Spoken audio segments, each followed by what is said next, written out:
After you wrote the book, what made you decide to, like, at the end, write the 10 things that you learned?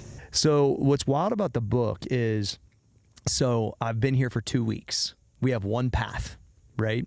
Never drove the boat by myself. First of all, I never drove a boat before I bought this. I had to buy one like immediately, and then had to get like a home at the marina and try to figure out how to get here. And I just run it into the island and throw the anchor on. I mean, it was pretty hilarious.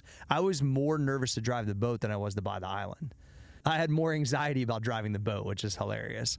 But anyway, the 2 weeks into the island, there's just like this, because I was moving so confident in such uncertain situation.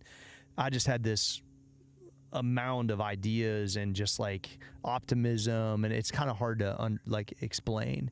But I woke up one morning and I just had the idea for the book. And so I literally old school wrote a letter to my wife, because I didn't want to get distracted by social media or whatever. I just said, I'm going to the island to write a book. I'll turn my phone back on whenever I'm done.